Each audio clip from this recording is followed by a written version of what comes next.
শিক্ষার্থীরা তোমরা কেমন আছো? তো আশা করছি তোমরা সবাই ভালো আছো। আজকে হচ্ছে আমাদের লেকচার নাম্বার 2, চ্যাপ্টার নাম্বার 16 এর কেমন ডেফিনিট ইন্টিগ্রাল। তো তোমাদের সাথে আজকে প্রথমে যে বিষয়টা নিয়ে আলোচনা করব সেটা হচ্ছে ডেরিভেটিভ আর হচ্ছে এন্টি ডেরিভেটিভ নিয়ে, কেমন? তো আমি টপিকের নাম লিখে রাখতেছি যে আমি আলোচনার বিষয়বস্তু হচ্ছে ডেরিভেটিভ ডেরিভেটিভ আর হচ্ছে এন্টি ডেরিভেটিভ, কেমন? আচ্ছা, তো একটা জিনিস ভাবো যে ধরো আমি তোমাকে এখানে একটা এক্সাম্পল দিয়ে যদি আমি বুঝাই, ধরো আমি এখানে লিখলাম যে ডিডিএক্স অফ সাইন এক্স। আচ্ছা, তো তোমরা আমাকে বুঝিয়ে বলো তো যে সাইন এক্সকে ডিফারেন্সিয়েট করলে কত হয়।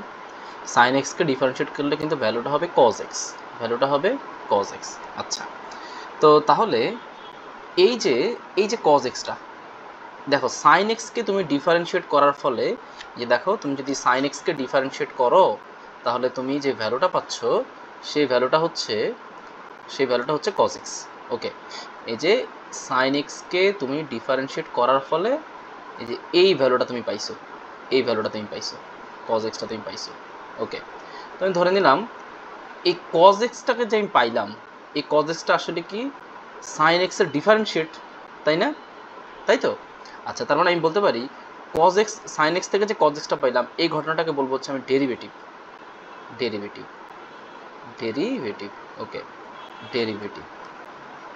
আচ্ছা, ডেরিভেটিভ। তাহলে চিন্তা করো তো কজ এক্সটা সাইন এক্সের ডিফারেন্সিয়েট, তাহলে সাইন এক্সের পরিচয়টা কী হবে? সাইন এক্সের পরিচয়টা কী হবে চিন্তা করো, যখন কজ এক্সটা ডিফারেন্সিয়েট হয় নাই, ডিফারেন্সিয়েট হওয়ার আগের অবস্থাতে কজ এক্সের অবস্থানটা কেমন ছিল? কজ এক্সের অবস্থা ছিল কিন্তু সাইন এক্স। তাহলে আমি বলতে পারি সাইন এক্সটা হচ্ছে অ্যাকচুয়ালি এই কজ এক্সের এন্টি ডেরিভেটিভ। কী বলতো? Anti derivative anti derivative anti derivative. আচ্ছা, আমি আবারও বুঝাই বলতেছি।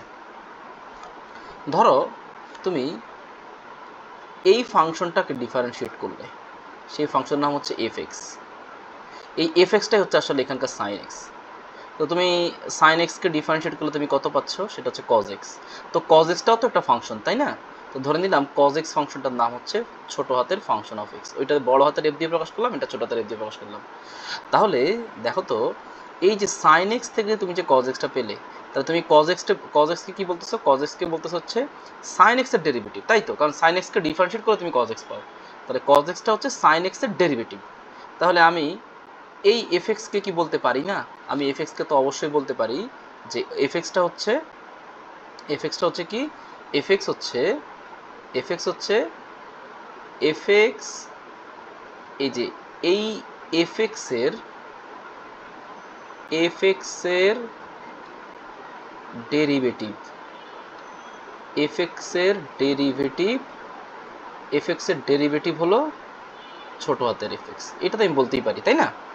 আচ্ছা, তাহলে আমি এই এফ এক্সটাকে কী বলবো? সিমিলারলি একই রকমভাবে এই এফ এক্সটাকে আমি বলবো, এই এফ এক্সটা হচ্ছে ডিফারেন্সিয়েট করার পরে তুমি এটা পাইছো।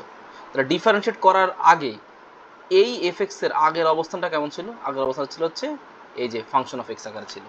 তাহলে আমি বলতে পারি যে ছোটো হাতের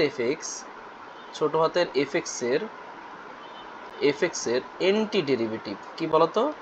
এন্টি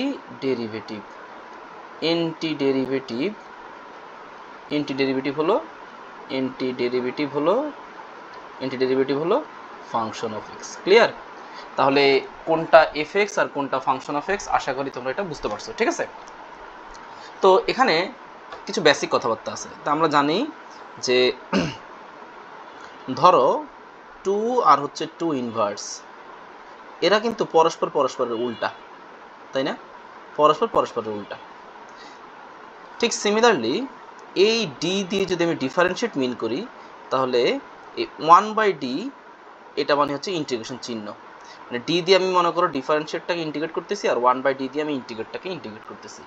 তাহলে আমরা জানি ডিফারেন্সিয়েট এবং ইন্টিগ্রেট হচ্ছে পরস্পরের উল্টা। হ্যাঁ, তো তুমি চিন্তা করো যে ডি আর 1/d যদি পাশাপাশি লিখতা ফলাফল কিন্তু 1 হতো, ডি কাটাকাটি যেত। তো সেম একই রকমভাবে ডি আর 1/d-কে যদি আমি ইন্টিগ্রেশন চিহ্ন এটা দ্বারা প্রকাশ করি তাহলে দুই চিহ্ন পরস্পর কাটাকাটি চলে যাবে, কেমন? তো তোমাদের 16 এর এ চ্যাপ্টারে ডেফিনেট ইন্টিগ্রাল চ্যাপ্টারে থিওরেম 1, তো থিওরেম 1টা আসলে অনেকটা এরকম যে থিওরেম 1 বলতেছে, আমি এখানে ধরো থিওরেম 1 এর ডেরিভেটিভটা লিখতেছি। এখানে ধরো এটা হচ্ছে তোমাদের থিওরেম 1। ওকে, তো থিওরেম 1টা হচ্ছে এরকম যে বলতেছে প্রুফ দ্যাট, প্রশ্নটা হচ্ছে এরকম যে proof that integration of A থেকে বি হচ্ছে আপার লিমিট লোয়ার লিমিট, আর function of x dx equals to কত মাইনাস এটা হচ্ছে এ আর হচ্ছে B function of x dx. এটা হচ্ছে আমাদের প্রশ্ন, ঠিক আছে। তো এখন একটা জিনিস চিন্তা করো, দেখো আমরা কিন্তু মোটামুটি আগে থেকে আমরা আসলে কিছু বিষয় জানি যে কেমন বলো তো। ধরো আমরা যখন ইন্টিগ্রেশন করি ডেফিনেট ইন্টিগ্রালে, তখন আমরা বলি যে ইন্টিগ্রেশনের ডেফিনেট ইন্টিগ্রাল করার সময় আমরা বলি যে কি, যে যদি কোনো ফাংশনের আপার লিমিট লোয়ার লিমিট চেঞ্জ করা হয়, আপার লিমিট লোয়ার লিমিট চেঞ্জ করা হলে কি হবে, তার সামনে একটা মাইনাস চলে আসবে ইন্টিগ্রেশনের, তাই না? এটা আমরা আগে থেকে মোটামুটি জানি। তো এখন এখানে তুমি খেয়াল করো যে আমার এটা কেন ঘটে, এইটা কেন ঘটে যে আপার লিমিট লোয়ার লিমিট চেঞ্জ করলেই যে সামনে একটা মাইনাস আসবে, এই জিনিসটা কেন ঘটে, এটাই হচ্ছে আমাদের থিওরেম নাম্বার 1। ওকে, তো আমি এখন এটার ব্যাখ্যা দিচ্ছি। আমি এখানে লিখলাম যে প্রুফ। তো চিন্তা করো, তো একটু আগে তোমাকে কি বললাম যে পৃথিবীতে যত ফাংশন আছে, কেমন যত ফাংশনই থাকুক পৃথিবীতে, সব ফাংশনের কিন্তু আসলে কি আছে, সকল ফাংশনেরই যদি একটা ফাংশন যদি এফ এক্স হয়, তাহলে সেই ফাংশনের কিন্তু কি থাকবে, ডিফারেন্সিয়েট থাকবে এফ এক্স। আর যদি একটা ফাংশন আমি বলি ছোটো হাতের এফ এক্স, তাহলে তারও কিন্তু কি থাকবে, এন্টি ডেরিভেটিভ থাকবে, তাই না? পৃথিবীর সকল ফাংশনের অ্যাকচুয়ালি ডেরিভেটিভ থাকে, সকল ফাংশনের অ্যাকচুয়ালি এন্টি ডেরিভেটিভ থাকে, কেমন? তো আমি এখানে তাহলে বলতে পারি যে ধরে নিলাম যে let F x be a antiderivative, fx be a derivative of function of x, ঠিক আছে। তো এফ এক্স যদি কি হয়, এফ এক্স যদি এর ছোটো হাতের এর এন্টি ডেরিভেটিভ হয়, তাহলে আমরা বলতে পারি না যে ddx of F x equals to হচ্ছে ফাংশন অফ এক্স, অবশ্যই বলতে পারি, তাই না? তাহলে এর মানে আসলে কি, এর মানে হচ্ছে এই এফটা মানে কি, এফকে যদি তুমি ডিফারেন্সিয়েট করো তাহলে সেটা হয়ে যাবে function of prime x equals to কত, ইকুয়ালস টু হচ্ছে এফ এক্স, তাই না? এখন তুমি চিন্তা করো, আমি একটু আগে বলেছিলাম যে আমি যদি ইন্টিগ্রেশন করি, হ্যাঁ, তো ধরো আমি এখানে ইন্টিগ্রেশন করলাম, ওকে। তো ইন্টিগ্রেশন করলে ঘটনাটা আসলে কি ঘটবে, ধরো বিষয়টা আসলে এরকম, আমি তোমাকে এখানে একটা রাফ করে দেখাচ্ছি। তো ধরো এইখানে আমি লিখলাম যে F prime of x equals to function of x. তাহলে ঘটনাটা আসলে কেমন ঘটে, ঘটনাটা আসলে এরকম যে এমন আছে যে ddx of F x equals to কত, ফাংশন অফ এক্স, তাই না? এই চিহ্নের কারণে, এই চিহ্নটার কারণে এখানে হচ্ছে ডিডিএক্স আসছে। তাহলে আমি বলছিলাম যে এইটা এবং এইটা হচ্ছে কাটাকাটি চলে যাবে, কারণ তারা হচ্ছে যে ডিফারেন্সিয়েট এবং হচ্ছে ইন্টিগ্রেট, ওকে, তারা হচ্ছে পরস্পরের উল্টা। তো তোমাদেরকে এখানে আরও কিছু জিনিস জানতে হবে, যে উপরে যে ডিটা থাকে এটাকে বলা হয় রেট অফ চেঞ্জ, আর নিচে যে ডিটা থাকে তাকে বলা হয় উইথ রেসপেক্ট টু, মানে এক্সের রেসপেক্টে ডিফারেন্সিয়েটটা করতেছি। তো এই ডিটা আর ইন্টিগ্রেটটা কাটাকাটি চলে যাচ্ছে, কারণ হচ্ছে তারা পরস্পরের উল্টা। আর এই যে ডিএক্সটা আছে, এই ডিএক্সটাকে তুমি এইখানে পাঠিয়ে দিবা, বাট তুমি যদি দুই দিকে ইন্টিগ্রেট করতে চাও তাহলে এইখানে একটা ইন্টিগ্রেশনের চিহ্ন হবে।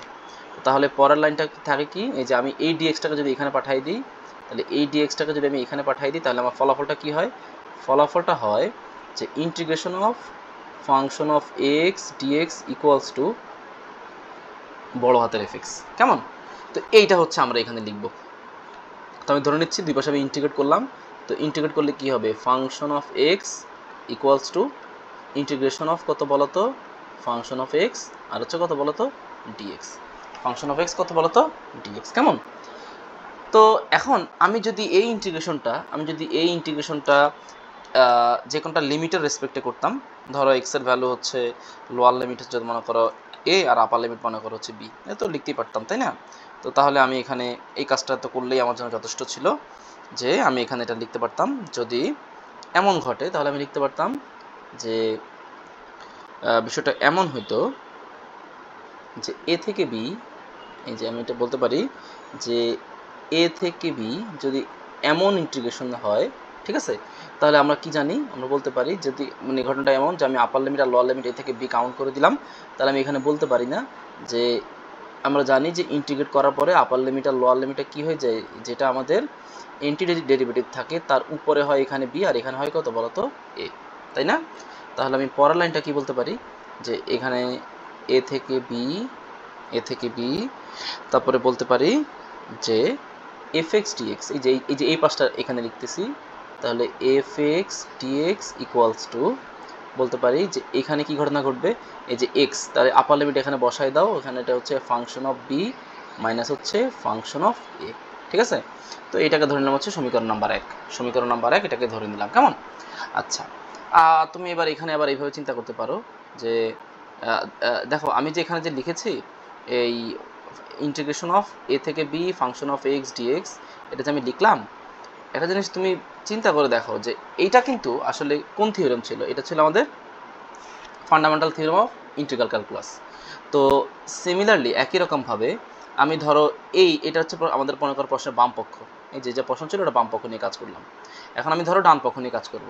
তো এখন আমার এখানে ডান পক্ষের মধ্যে কি আছে চিন্তা করো তো, ডান পক্ষের মধ্যে এখানে কত আছে, প্রথমে এইভাবে চিন্তা করো যে এখানে আছে হচ্ছে যে লিখলাম অ্যাগেইন, অ্যাগেইন, আচ্ছা তাহলে এখানে লিখতে পারি এখানে কত আছে নিচে, এখানে নিচে আছে বি আর উপরে আছে হচ্ছে এ, তাহলে কত হবে ফাংশন অফ এক্স তারপর হচ্ছে ডিএক্স।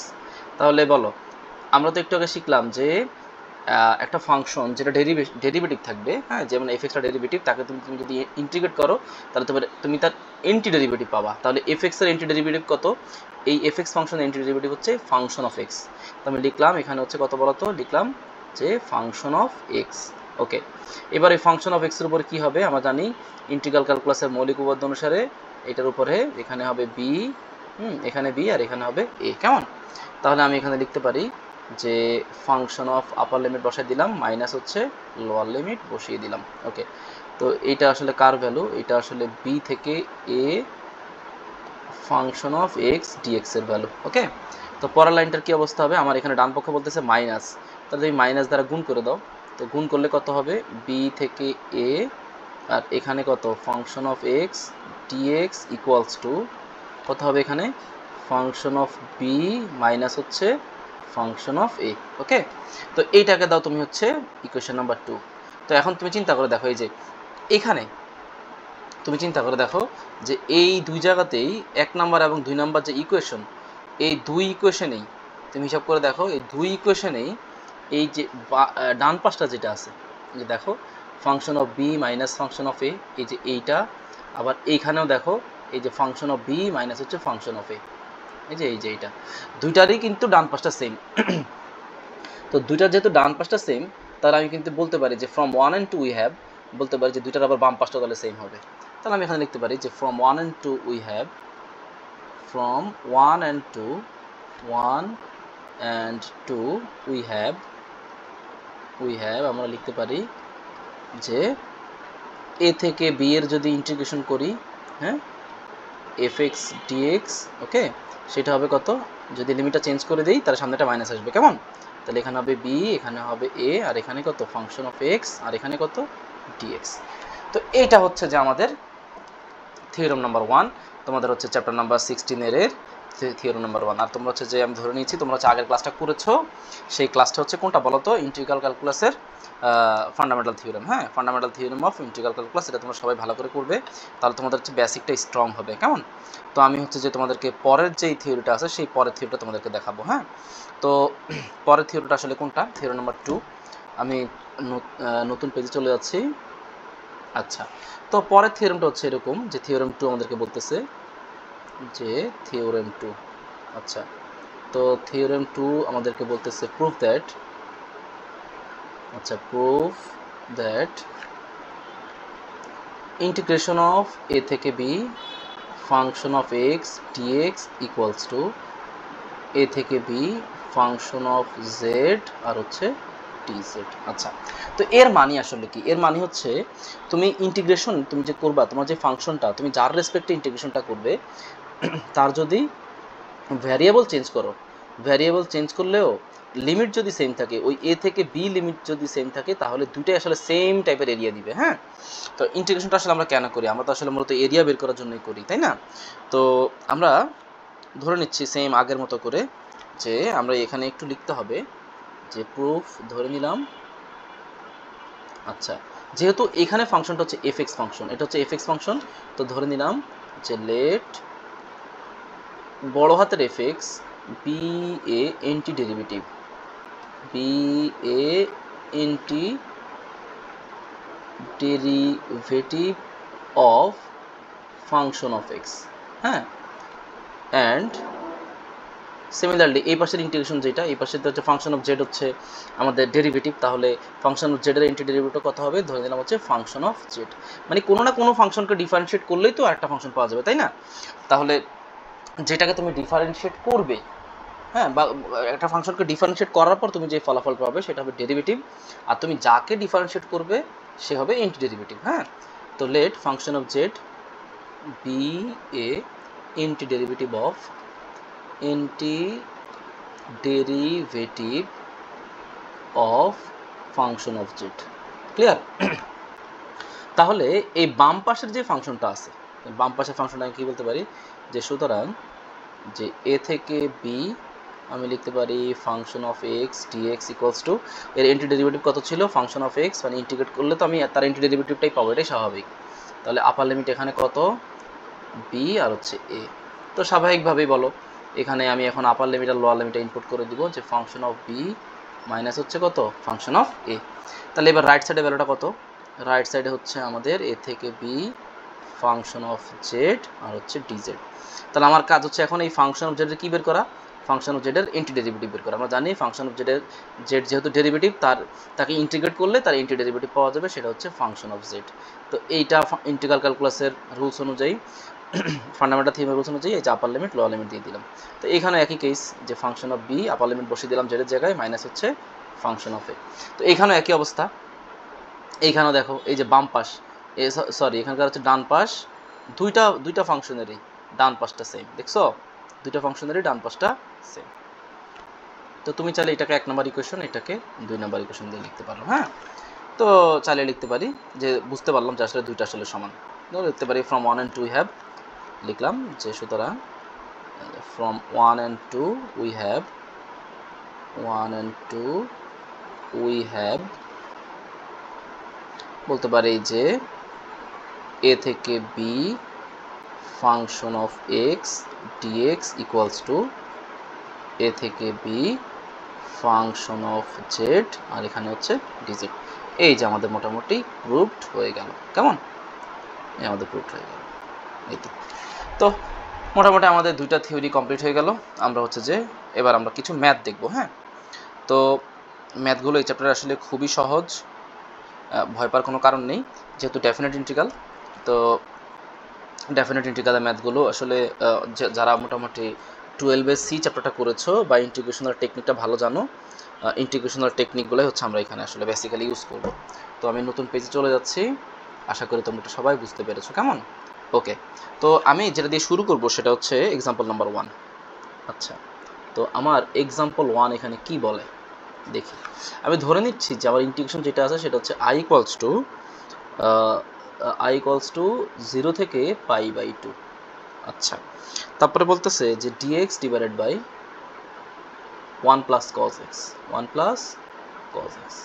তো একটা কথা সবসময় মাথায় রাখবে, আমি এগুলো লিখে দিচ্ছি সাইডে, যে 1 প্লাস cos x, হ্যাঁ, তারপর হচ্ছে 1 মাইনাস cos x, এগুলো যখনই ডিফারেন্সিয়েট বা ইন্টিগ্রেশনে দেখবে তখন সব সময় cos থিটাটাকে cos 2 থিটা বানাই ফেলবে,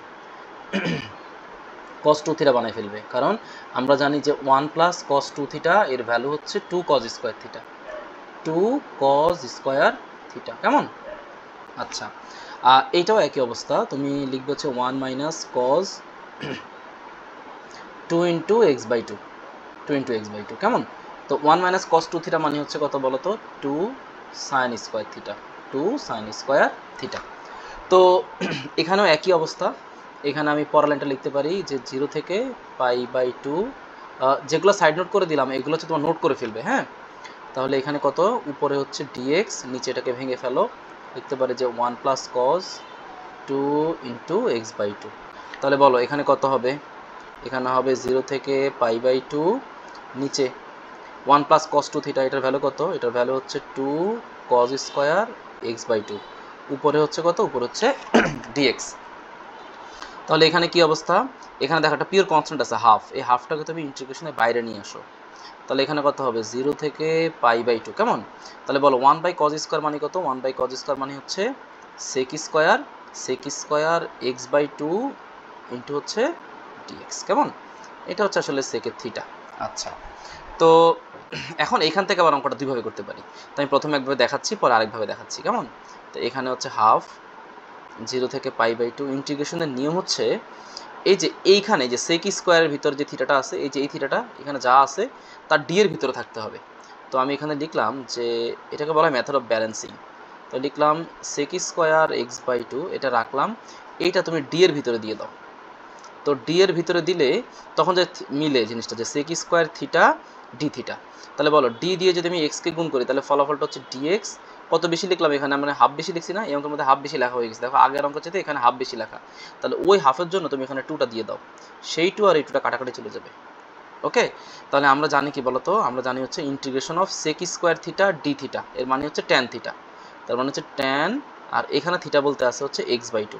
এটা হচ্ছে মেথড অফ ব্যালেন্সিং পদ্ধতি। তাহলে এখানে আপার লিমিট লোয়ার লিমিট কত বলো তো, আপার লিমিট হচ্ছে π/2 আর লোয়ার লিমিট হচ্ছে 0। তাহলে আমি বলতে পারি যে আমার এখানে ভ্যালু কত, ভ্যালু হচ্ছে যে আপার লিমিট বসাইতে হবে tan x এর ভ্যালু তুমি প্রথমে π/2 বসিয়ে দাও, যে π/2/0, কেমন, মাইনাস হচ্ছে tan 0/2, ঠিক আছে। তাহলে এখানে কি অবস্থা হয় বলো, tan π/2, আচ্ছা tan x এর মান হচ্ছে tan π/2, নিচে একটা 2 হবে, এখানে একটা 2 হবে। তাহলে এখানে ভ্যালু কত হয়, এখানে ভ্যালু হচ্ছে tan, কত হবে এখানে, এখানে হবে π/4 মাইনাস, এখানে হবে tan 0। তো tan 0 এর মান আমরা জানি হচ্ছে 0, তাহলে ফলাফলটা হবে কত, 1 - 0, ফলাফল হচ্ছে 1। ওকে, তো এইটাকে হচ্ছে আমি বলেছিলাম যে আরেকটা পদ্ধতি দেখাবো, সেটা হচ্ছে মেথড অফ সাবস্টিটিউশন। তাহলে আমি এই ইন্টিগ্রেশনটাই, এই যে এতটুকু, এই ইন্টিগ্রেশনটাকে আমি হচ্ছে মানে তোমাদেরকে আরেকটাভাবে দেখাচ্ছি, কেমন। তো আরেকটা যদি দেখাই, আমি এটাকে মার্ক করে রাখি, তো তোমাদের বুঝতে সুবিধা হবে। ওকে, তো দেখো আমি এই এতটুকু ইন্টিগ্রেশনটাকে মার্ক করে রাখি, এইটাকে আমি আর একভাবে করতেছি, এই যে ইন্টিগ্রেশনটাকে আমি এখানে নিয়ে গেলাম। ওকে, তাহলে এখানে কত আছে, ধরে নিলাম হচ্ছে হাফ। ওকে, তাহলে এখানে কত, 0 থেকে π/2, এখানে হচ্ছে sec² x/2, আর এখানে হচ্ছে dx। তো একটা কথা সবসময় মাথায় রাখতে হবে, সেটা হচ্ছে যে অলওয়েজ যে sec² সাথে যে থিটাটা আছে, এই যে থিটাটা, এই থিটার সাথে ডি এর পরে থিটাটা মিলতে হবে। তো ডি এর পরে আছে হচ্ছে x, আর এখানে আছে x/2, তার মানে এটা সেম টু সেম মিলে নাই স্বাভাবিকভাবে। তো আমরা কি করতে পারি, এখানে আমরা ধরে নিতে পারি যে ধরে নিলাম যে z = x/2। ওকে, তো তুমি একটা কাজ করো, এই জেডটা হচ্ছে এক্স এর ফাংশন, তুমি তাকে এক্স এর রেসপেক্টে ডিফারেন্সিয়েট করো, তাহলে dz/dx = হচ্ছে হাফ, কেমন। তাহলে শুধু ডিজেড, তাহলে 2 দিয়ে ডিজেডটাকে গুণ করে দাও, তাহলে ভ্যালু হবে 2dz = dx। তো এখন হচ্ছে আমাকে মোটামুটি লিমিটটা চেঞ্জ করে ফেলতে হবে, কারণ আমি যেহেতু ভ্যারিয়েবল চেঞ্জ করছি আমাকে লিমিটটাও চেঞ্জ করতে হবে, কেমন। তো ভাবো তুমি এখানে আমার ভ্যালু ছিল হচ্ছে এক্স এর, এই যে এই ভ্যালুগুলো যে আছে এই ভ্যালুগুলো কিন্তু এক্স এর, চলে যাবো জেডে। তাহলে এক্স এর ভ্যালু এখানে প্রথমে দিলাম, এখানে এক্স এর ভ্যালু ইনপুট করব, এই যে এখানে এক্স এর ভ্যালু ইনপুট করব, এখানে জেড এর ভ্যালু ইনপুট করব। তাহলে এক্স এর ভ্যালু প্রথম হচ্ছে এক্স, তো তুমি এখানে যদি π/2 বসাও, ওকে, ধরে দিলাম তুমি এক্স এর ভ্যালু এখানে π/2 ইনপুট করছো। তো π/2 ইনপুট করলে কি হবে, এখানে যদি π/2 ইনপুট করে তাহলে π/2 এর নিচে 2 গুণ করলে কত হয়ে যাবে, জেড এর ভ্যালু হয়ে যাবে π/4। এই যে এখানে ভ্যালু π/4। এবার এখানে কত আছে 0, তুমি যদি এক্স এর ভ্যালু এখানে 0 দাও, 0 দিলে 2 দিয়ে শূন্যকে ভাগ করলে এটার ফলাফল 0। তো এখন তুমি ভ্যালু চেঞ্জ করে ফেলছো, এখন তুমি যেখানে ইন্টিগ্রেশনে চলে আসো, তাহলে এখানে নাম দিলাম হাফ। ওকে, তাহলে এখানে কত হবে 0, π/2 এর জন্য ভ্যালু হচ্ছে π/4, এই যে π/4 এখানে আপার লিমিটে অ্যাপ্লাই করে দিলাম।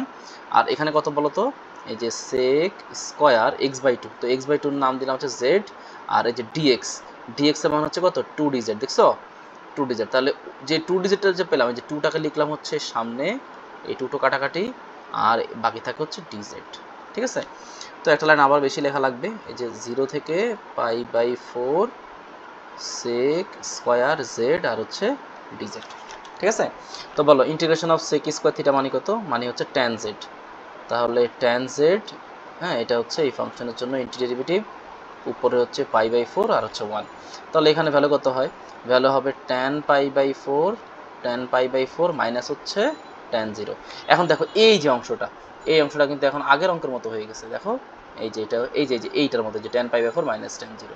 তো আসলে দুই রকমভাবে অঙ্কের অ্যান্সার সেম, একই আসে। হ্যাঁ, তো ভয় পাওয়ার কোনো কারণ নাই, তোমরা আসলে যেভাবে করবা আসলে অঙ্কটা সেইভাবে হবে। হ্যাঁ, টেনশন করার কোনো কারণ নেই। আচ্ছা, এরপরে হচ্ছে যে আমি এক্সাম্পল নাম্বার মোটামুটি আমি যদি এক্সাম্পল যদি 4 করি, তো দেখো মোটামুটি আমি ইম্পর্টেন্ট ম্যাথগুলো দেখে তোমাদেরকে করিয়ে দিব। আচ্ছা, তো এক্সাম্পল 4 এখানে বলতেছে, আচ্ছা এক্সাম্পল 4 কেমন? তো এক্সাম্পল 4 বলতেছে যে i equals to integration of, বলতেছে যে 0 থেকে π/4 cos স্কোয়ার থিটা আর হচ্ছে কত বলো তো ডি থিটা। তো সবসময় মাথায় রাখবা এই যে cos স্কোয়ার থিটা, এগুলো নোট করে রাখবা। হ্যাঁ, এই cos স্কোয়ার থিটা থাকলেই হাফ b2 দিয়ে ব্যালেন্স করবা, কোনো কথাবার্তা ছাড়াই। ওকে, তাহলে এখানে হাফ, তো 2 cos স্কোয়ার থিটা মানে কত আমরা জানি 1 plus cos 2 theta, 1 plus cos 2 theta. Similarly একই রকমভাবে তোমরা করবে, যদি সাইন স্কোয়ার থিটা থাকতো তাহলে একই অবস্থায় ইন্টিগ্রেশনের জন্য একই কাজই করতাম, লিখতাম হচ্ছে হাফ দিয়ে 2 দিয়ে এটাকে ব্যালেন্স করে নিবা। তাহলে 2 সাইন স্কোয়ার থিটা, তাহলে ভ্যালু কত হবে হাফ। আমরা জানি 2 সাইন স্কোয়ার থিটা মানে হচ্ছে 1 মাইনাস cos 2 থিটা, 1 মাইনাস কত বলো তো cos 2 থিটা। তো এখানে তুমি সুন্দর করে লিখে ফেলো যে 0 থেকে π/4, হ্যাঁ, তাহলে 2 cos, এটাকে তুমি হাফ দিয়ে 2 দিয়ে ব্যালেন্স করবে, তাহলে লিখো হাফ 2 cos স্কোয়ার থিটা আর হচ্ছে এখানে কত বলো তো এখানে হচ্ছে 2 থিটা। তাহলে এখানে এই যে হাফটা বাইরে নিয়ে গেলাম, তাহলে এখানে কত আছে 0 থেকে π/4, এই যে 2 cos স্কোয়ার থিটা এর মানে কত? এর মানে হচ্ছে 1 প্লাস cos 2 থিটা আর এখানে কত ডি থিটা। ওকে, তো এইটাকে হচ্ছে যে স্যার ইন্টিগ্রেট করব। তাহলে ইন্টিগ্রেট যদি করি, দেখো এখানে আছে কত 1 আর ডি থিটা, তার মানে ইন্টিগ্রেশন অফ ডি থিটা মানে কত শুধু থিটা, প্লাস এখানে আছে হচ্ছে cos 2 থিটা, তো আমরা জানি cos x কে ইন্টিগ্রেট করলে হয় sin x, তার মানে এখানে যেহেতু 2 আছে 2টা এখানে চলে আসবে। আর নিচে এই যে আমরা জানি বিষয়টা আসলে এরকম যে integration of cos mx dx এর ভ্যালু হচ্ছে কত বলো তো? ভ্যালু হচ্ছে sin mx divided by m plus হচ্ছে c, এই টাইপের। হ্যাঁ, তো তাহলে এখানে m এর মান হচ্ছে 2, এই যে নিচে 2টা ভাগ হয়ে যাবে। তো বলো লোয়ার লিমিট হচ্ছে 0, আপার লিমিট কত? আপার লিমিট হচ্ছে π/4। তো তাহলে এখানে একটা কাজ করি, হাফটা রাখি, থিটার মানটা বসিয়ে দিই, আপার লিমিট বসিয়ে দিই, ইন্টিগ্রাল ক্যালকুলাসের ফান্ডামেন্টাল থিওরেম অনুসারে বসাই দিলাম π/4। তো উপরে কত হবে? উপরে হবে sin 2 ইন্টু π/4 ডিভাইডেড বাই 2, কেমন? মাইনাস, এবার লোয়ার লিমিট বসাবো, তো থিটার মান 0, এটা 0, এরপরে মাইনাস, এইখানে যদি থিটার মান 0 বসে তার মানে sin 0 মান আবারও 0, তো মানে ফলাফল এখানে 0, কেমন? তো তুমি এখানে একটু ক্যালকুলেশন করো যে হাফ এখানে কত হয় ভ্যালু বলো তো? এখানে হচ্ছে π/4 প্লাস, দেখো তুমি যদি এই 2 এর সাথে 4 এ কাটাকাটি করো তাহলে এখানে π/2 না, তো আমরা জানি sin π/2 এর মান কত? হাফ, তাহলে এখানে হচ্ছে হাফ। হ্যাঁ, সরি, sin π/2 এর মান হচ্ছে 1, তার মানে sin 90 ডিগ্রি মান হচ্ছে 1 আর নিচে হচ্ছে 2, এই হচ্ছে সেই আমাদের হাফ, কেমন? তো দিন শেষে তাহলে এটার ভ্যালু কত কি দাঁড়ায়? এখানে একটা কাজ করতে হবে, এখানে আমাদেরকে একটু লসাগু নিতে হবে, কেমন? তো যদি আমি যদি লসাগু নিই তাহলে এখানে হচ্ছে হাফ, বলো এখানে 4 আর 2 এর লসাগুটা কত হবে? 4 আর 2 এর লসাগু হবে 4, কেমন? তাহলে এখানে কত হবে? 4 আর 2 লসাগু যদি এখানে নেই তাহলে এখানে হবে 2 পাই, এখানে সরি এখানে হবে পাই আর প্লাস হচ্ছে এখানে এখানে 2 পাই প্লাস 2, কেমন?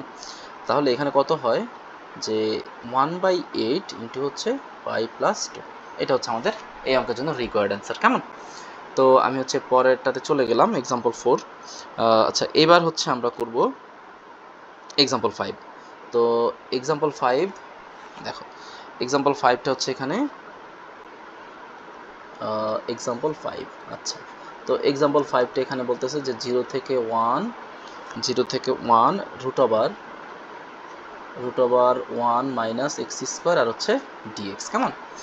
তো দেখো এইটা না, এটা একটা জিনিস সবসময় মাথায় রাখবা, যে একটা জিনিস সবসময় খেয়াল রাখবা যে রুট ওভার রুট ওভার যদি কোনো অঙ্কে এ স্কোয়ার মাইনাস এক্স স্কোয়ার থাকে, কেমন? যদি এমন থাকে তাহলে তুমি এক্সের ভ্যালু এ সাইন থিটা অথবা অথবা আচ্ছা এটা মুছতে হবে, আচ্ছা কেমন, যদি যদি কখনো যদি এমন থাকে যে তুমি root over a square minus X square, তাহলে তুমি এক্সের ভ্যালু এ সাইন থিটা অথবা এ কস থিটা নিয়ে অঙ্ক করবে। এখন প্রশ্ন হচ্ছে কেন কেন এই কাজটা করব? দেখো, ধরো তুমি যদি মনে করো এ সাইন থিটা নিয়ে কাজ করবো, তাহলে কি হবে, এ স্কোয়ার মাইনাস এক্সের মান তুমি এ সাইন থিটাটা বসিয়ে দিলে, তাহলে এ সাইন থিটা এখানে বসাইলে রুটটা আসলে উঠে যাবে। কীভাবে দেখো, যে রুট ওভার এখানে এ স্কোয়ারটা কমন যাবে দুই জায়গা থেকে, তাহলে এখানে হবে 1 মাইনাস সাইন স্কোয়ার থিটা। তাহলে এখানে দিন শেষে ভ্যালু হবে কত, যে root over a square cos square theta, তাহলে ভ্যালু হচ্ছে কত, এ কস থিটা। এর মানে হচ্ছে তুমি যদি এ সাইন থিটা নাও তাহলে তুমি এ কস থিটা পাবা, আর এ কস থিটা নিলে তুমি হচ্ছে এ সাইন থিটা পাবা। যেটা নিয়ে করবো সেটা নিয়ে আসলে অঙ্কটা হবে, কেমন?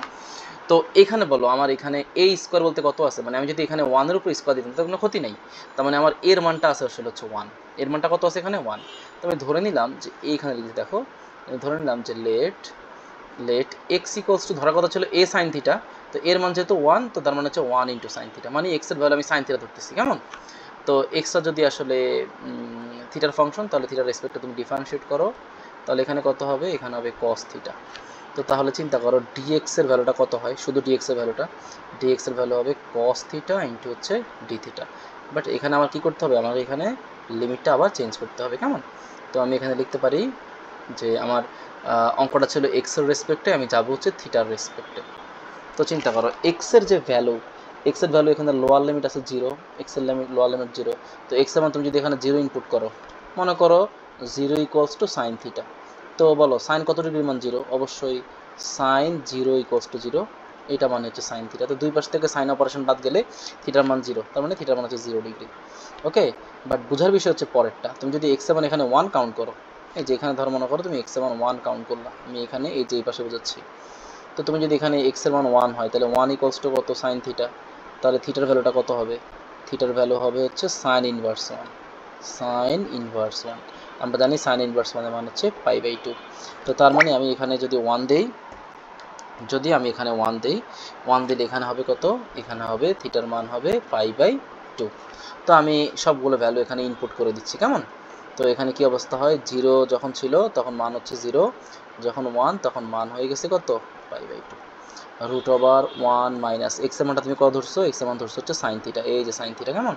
এই সাইন থিটা তুমি ইনপুট করছো, তাহলে এটা কত হয়ে যাবে, এটা হয়ে যাবে 1 মাইনাস সাইন স্কোয়ার থিটা।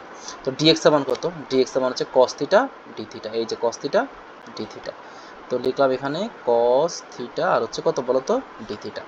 আচ্ছা তাহলে এখানে কি অবস্থা হয়, 0 থেকে π/2, বলো এখানে কত হচ্ছে, যে কস স্কোয়ার থিটা না, আর এখানে কত কস থিটা আর হচ্ছে ডি থিটা।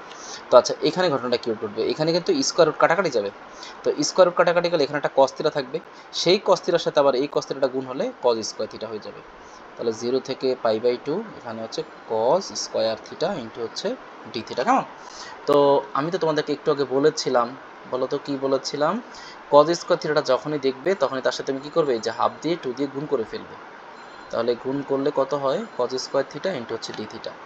তাহলে এখানে হাফটা সামনে চলে যাবে, এখানে লিখতে পারি 0 থেকে π/2, 2 কস স্কোয়ার থিটা মানে কত বলো তো, 1 plus cos 2 theta, 1 plus cos 2 theta into হচ্ছে ডি থিটা।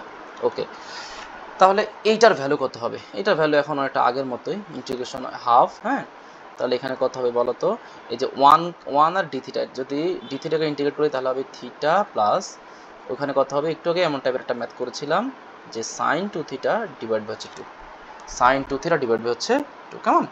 তো এবার এভাবে চিন্তা করো যে এখানে আপার লিমিট লোয়ার লিমিট কত আছে, তো আপার লিমিট আছে 0 আর লোয়ার লিমিট আছে হচ্ছে কত বলো তো, π/2, লোয়ার লিমিট কত আছে বলো তো, π/2। তো এখন চিন্তা করো যে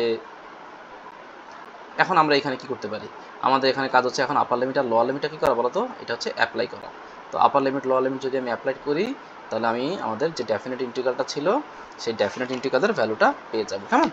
তো চিন্তা করো আমি এখানে লিখতে পারি যে এই যে এই পাশটা লিখতেছি, কেমন, নিচের থেকে লিখতেছি যে এখানে হাফ, তাহলে বলো আপার লিমিট কত বসাবো, আপার লিমিট থিটার মান হচ্ছে π/2 প্লাস সাইন কত বলো তো 2 ইন্টু, হ্যাঁ টু ইন্টু হচ্ছে পাই বাই টু, নিচে হচ্ছে টু, হ্যাঁ। আর বাকিগুলো জিরো হয়ে যাবে, কারণ এই যে থিটার মান যদি আমি জিরো অ্যাপ্লাই করি তাহলে এখানে ভ্যালু হচ্ছে জিরো, মাইনাস এখানে যদি থিটার মান জিরো বসে তাহলে সাইন জিরো মান জিরো, ফলাফল হচ্ছে জিরো। কেমন? আর তোমাদেরকে একটা কথা বলেছি, সবসময় মনে মনে রাখবা, সাইনের সাথে, এই যে সাইনের সাথে যদি কখনো এন পাই হয় তাহলে ফলাফল হবে জিরো, মানে সাইনের সাথে যত পাই থাকুক ফলাফল জিরো। ধরো তোমাকে যদি কেউ বলে যে সাইন 2025 পাই, 2025 পাইয়ের ভ্যালু কত, এটা ফলাফল জিরো আসবে। কেমন? তো তাহলে এখানে অ্যান্সারটা কত হয়, এখানে হচ্ছে হাফ, এখানে আছে হচ্ছে pi by two plus sine. তো এখানে কি ঘটনা ঘটবে, এখানে ঘটনাটা ঘটে কি, তাহলে এখানে হচ্ছে টু আর টু কাটাকাটি যাবে, তাহলে ভ্যালু হবে কত, ভ্যালু হবে হচ্ছে সাইন পাই, হ্যাঁ, সাইন পাই। আচ্ছা, তো তাহলে সাইন পাই হলে এটার ভ্যালু জিরো হয়ে যাবে। কেমন? তাহলে এখানে কত হবে, এখানে হবে হাফ, আর হচ্ছে এখানে পাই বাই টু, কারণ আমরা জানি সাইনের সাথে যত পাই হোক ফলাফল জিরো, তাহলে ভ্যালু হচ্ছে পাই বাই ফোর। ভ্যালু হচ্ছে কত বলো তো, ভ্যালু হচ্ছে পাই বাই ফোর। তো মোটামুটি আশা করি তোমরা পারবে।